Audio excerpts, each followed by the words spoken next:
कधी असा विचार केलाय की आपलाच प्रामाणिकपणा आपल्या अपयशाचा सर्वात मोठं कारण असू शकतो? म्हणजे बघा, आपल्याला नेहमी खरं बोलायला शिकवलं जातं, बरोबर? पण सत्तेच्या जगात हाच प्रामाणिकपणा आपली सगळ्यात मोठी कमजोरी बनू शकतो. आज आपण सत्तेच्या तिसऱ्या नियमाबद्दल बोलणार आहोत, जो सांगतो, आपले हेतू नेहमी गुप्त ठेवा. हा प्रश्न ऐकून थोडा धक्का बसतो नाही का? कारण लहानपणापासून तर आपल्याला हेच शिकवलं जातं की बाबा स्पष्ट आणि प्रामाणिक राहा. पण एक गोष्ट लक्षात घ्या, सत्तेचा खेळ हा ना बुद्धिबळाच्या खेळासारखा असतो. आणि या खेळात आपली पुढची चाल आधीच सगळ्यांना सांगणं म्हणजे स्वतःच्या पायावर धोंडा मारून घेण्यासारखं आहे. नियम एकदम सरळ आणि सोपा आहे. जर लोकांना आपण काय करणार आहोत याचा जराही अंदाज आला नाही, तर ते आपल्या विरोधात तयारीच करू शकणार नाहीत. आपला खरा हेतू स्पष्ट होईपर्यंत त्यांच्या हातून वेळ निसटून गेलेली असेल.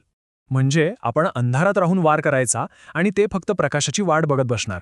आता हा नियम जर पाळला नाही तर काय होतं हे समजून घेण्यासाठी चला थेट जाऊया 17व्या शतकातल्या फ्रान्समध्ये. ही गोष्ट आहे नीनो द लॉन्क्लो नावाच्या एका स्त्रीची आणि एका तरुण प्रेमात वेड्या झालेल्या उमरावाची. तर या गोष्टीत 3 मुख्य पात्र आहेत. पहिली, नीनो द लॉन्क्लो, जी प्रणयकलेत एकदम माहीर होती. माणसांचं मन ओळखण्यात तिचा हात कुणी धरू शकत नव्हतं. दुसरा आहे एक तरुण उमराव, प्रेमात पडलेला, पण प्रेमाचा खेळ कसा खेळायचा हे त्याला माहीत नव्हतं. आणि तिसरी, एक सुंदर पण तितकीच गर्विष्ठ राजकन्या, जिचं मन जिंकणं म्हणजे जवळजवळ अशक्यच होतं. नीनोने त्या उमरावाला जणू काही एखादी लष्करी मोहीमच आखून दिली. त्याने त्याला स्पष्ट सांगितलं की तिला जिंकण्यासाठी प्रेम नाही तर डावपेच वापरावे लागतील. आधी तिच्यापासून अंतर ठेव, मग मैत्रीचं नाटक कर, त्यानंतर इतर स्त्रियांमध्ये रस दाखवून तिच्या मनात मत्सराची आग ला. आणि सगळ्यात महत्त्वाचं, आपलं वागणं इतकं अनाकलनीय ठेव की ती सतत आपल्याच विचारात राहील.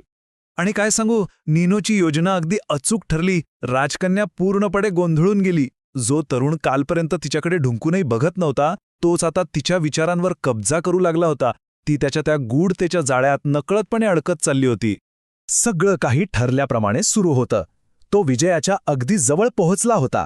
पण मग त्या उमरावाने एक मोठी चूक केली. तो नीनोच्या सगळ्या सूचना विसरला आणि एके दिवशी थेट राजकन्येसमोर जाऊन त्याने आपल्या प्रेमाची कबुलीच देऊन टाकली. आणि ज्या क्षणी त्याने आपला खरा हेतू स्पष्ट केला, त्या क्षणी सगळा खेळच पालटला.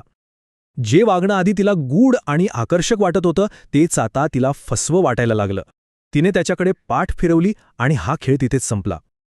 धडा अगदी सोपा आहे. हेतू उघड करताच शक्ती नाहीशी होते. पण हे फक्त प्रेमातच नाही, राजकारणातही घडतं. चला आता प्रेमाच्या नाजूक खेळातून बाहेर पडून थेट राजकारणाच्या क्रूर मैदानात जाऊया, जिथे एक चूक देशाचं भविष्य बदलू शकते. ही गोष्ट आहे इतिहासातील सर्वात धूर्त राजकारण्यांपैकी एकाची, ऑटो फॉन बिस्मार्क. साल होतं 1850. बिस्मार्कचं एकच स्वप्न होतं, जर्मनीचं एकीकरण. आणि त्यासाठी ऑस्ट्रियासोबत युद्ध करणं अत्यंत गरजेचं होतं. पण अडचण खूप मोठी होती. प्रुशियाचा राजा आणि त्याचे मंत्री हे कट्टर शांततावादी होते. जर बिस्मार्कने आपला खरा हेतू चुकूनही उघड केला असता तर त्याची राजकीय कारकीर्द तिथेच संपली असती. मग बिस्मार्कने काय केलं? त्याने एक अविश्वसनीय खेळी खेळली. त्याने भर संसदेत एक भाषण दिलं आणि ज्या ऑस्ट्रियावर त्याला हल्ला करायचा होता, त्याच ऑस्ट्रियाचं चक्क तोंड भरून कौतुक केलं. त्याने जाहीर केलं की युद्ध करणं निव्वळ मूर्खपणाचं ठरेल.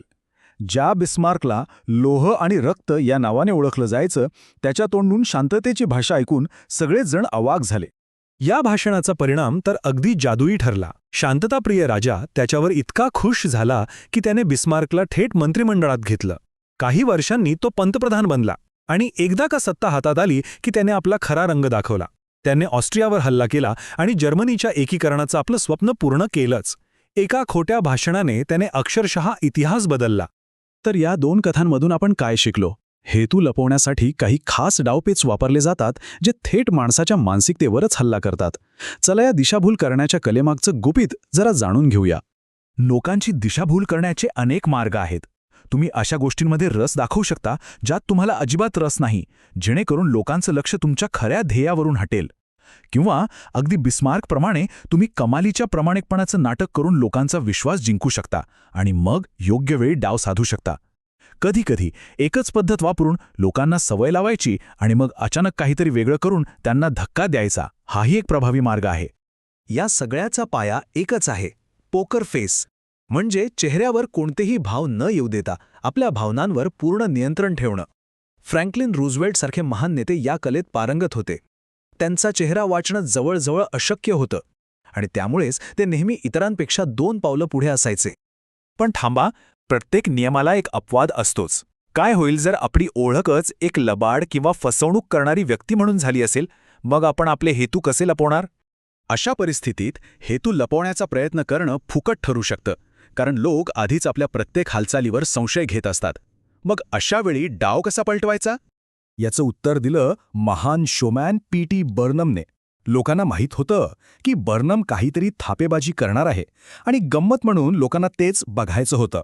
बर्नमने आपला लबाडपणा लपवण्याऐवजी तो उघडपणे स्वीकारला आणि त्यालाच आपल्या मनोरंजनाचा भाग बनवला.